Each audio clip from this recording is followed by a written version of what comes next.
Hello Python programming students. For this Module 1 project, we are going to create something like you see over here in the screen that is going to basically simulate a book cover display on the screen, and then we're going to ask the user for how many books they want to purchase. So I have my code running here. So for example, if I want to purchase 5 books, and then we're going to display the total for those 5 books at whatever price you set in the program when you write it as you follow the directions. So again, follow the directions for this first project and you will see that information as it comes along.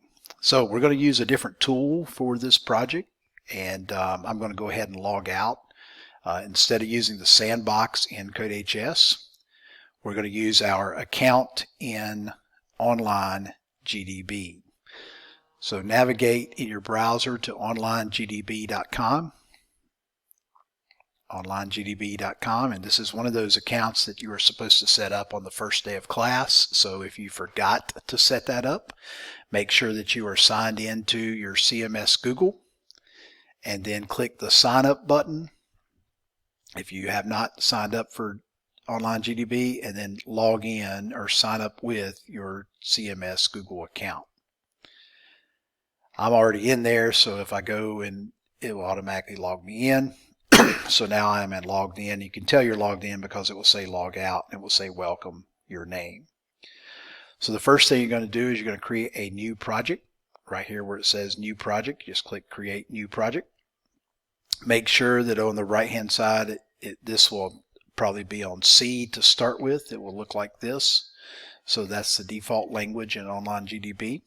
Change it to Python1 because that's what we're using, is Python1, and I'm not exactly sure why it didn't change, so let me refresh the screen. Online GDB has been a little quirky today for some reason. So there we are. Now we're in Python1. You should recognize those multi-line comments and so forth. So excuse me. I'm going to just select all of that code, and the easy way to do that is Control-A on your keyboard. Control-A on your keyboard. I'm just going to delete that out. So the first thing you want to do is just go out to the internet and find your favorite book cover. I have mine down here. I'm going to pull it up, and I just picked this one. This is a book by H.G. Wells, War of the Worlds. Some of you may have had to read that in class at one time. And what we're going to try to do is we're going to try to simulate the display of the text that's on the screen. Now, of course, we won't be able to change the font size or the color or anything like that, so don't worry about that. For my example, I just left off this text at the very top.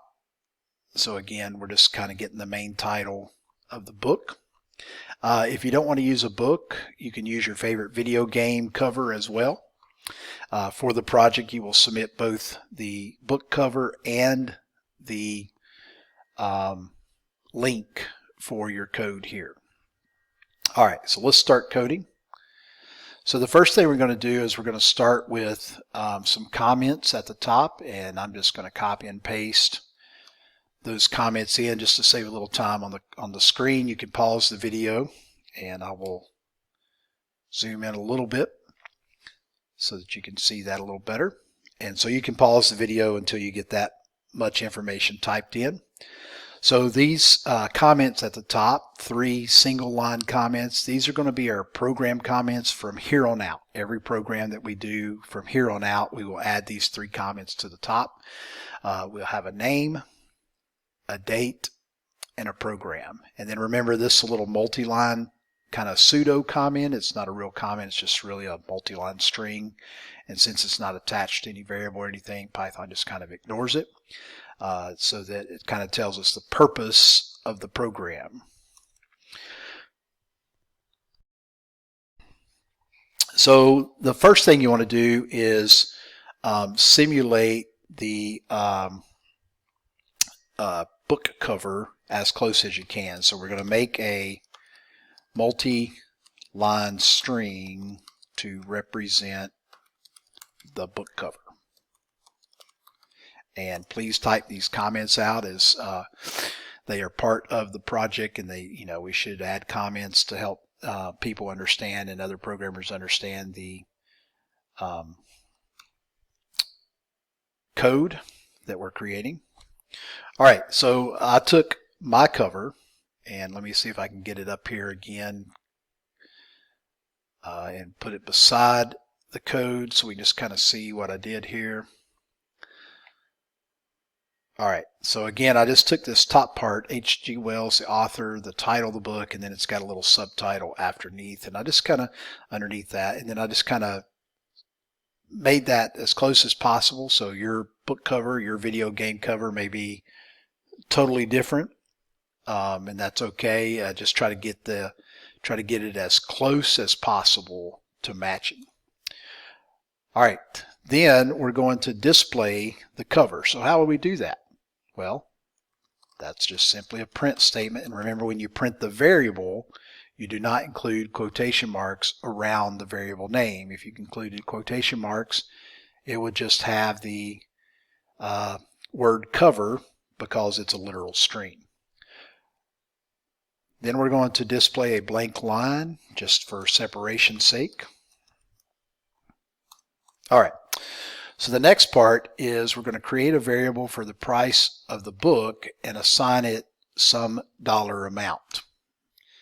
And since this dollar amount is a decimal number, we have to use a float. So remember, we need a float there because it could be any value. Just think about when you spend money at the store, it's usually not in integer amounts, it's usually in some decimal amount. So I'm just going to create a variable called book price, and we're going to set that equal to, in my case, I used $19.99.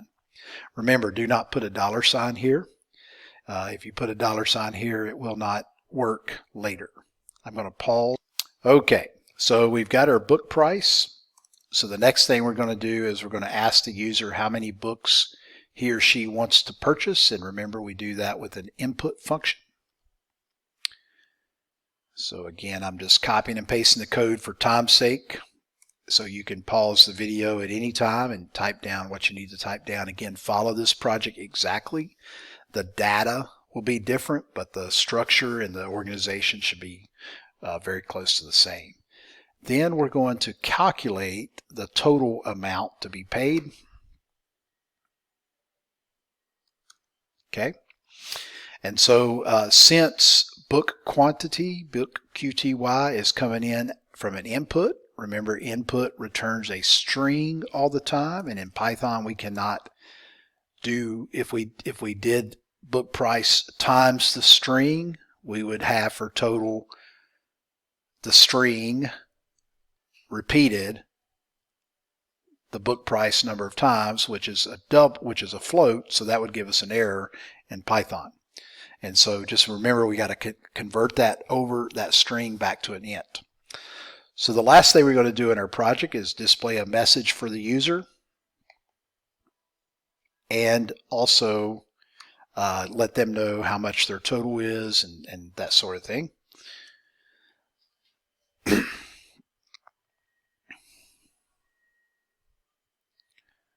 Okay, and I might have to zoom out a little bit for this one. Actually, I can do this.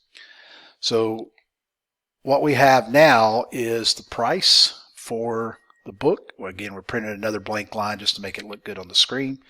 And we're using the commas, but we also want to use the plus signs here. I'll take them out right now so we can see the difference. So it's okay to combine the concatenation symbol with the commas. And so if I run this program like I've got it now, as long as I didn't make any mistakes, then as soon as I type in the number of books that I want, notice the output, the total for 5 books but we have a space right here after the dollar sign. That's okay in some instances, but we want our dollar sign right up next to the number. Same thing here, because the commas automatically add the space, and then we definitely don't want a space before the period at the end of the sentence. So that's why we can combine those. So right here, we want the book price right up next to the dollar sign. So instead of using a comma there, use a plus sign. Same thing over here. Use a plus sign. And again, for readability purposes, I'm putting a space before and after every operator so that when I look at that code, it's easier to read. We could scrunch it all up, but putting the space in there makes it easier to read. All right, once you have that all completed, and again, just make sure you have everything in there, all the different parts, then you're going to hit save, and it's going to ask you to name it. You're going to name it this way. You're going to say Module1 project dash, and then your first name, and then your last initial. Okay, so your first name and your last initial, then hit save. Now, what will happen is over here on the menu side, it will show up in your list of projects. All right. Then you're going to take and click the share button, and you're going to take the share code right here, the share code, and you're going to copy that, and that's what you're going to put in the assignment when you submit it on the URL line for the assignment. Okay, so that's what we're doing for the project. Just again, follow the directions exactly as I've laid them out here. Again, you can choose any book or video game cover that you wish to use, and then submit it in Canvas, and you've got until the morning of the next class to finish it. If you have any questions, just shoot me an email or send me a message on Remind. All right, thank you very much.